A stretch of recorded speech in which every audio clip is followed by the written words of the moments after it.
Okay guys, ito lang yung nakuha namin na suwa. Ipakita mo nga yung nakuha natin suwa.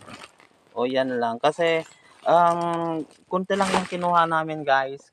Mabigat kasi. Kasi malayo pa ang lalakarin namin sa gubat. Papunta pa dun sa kabila.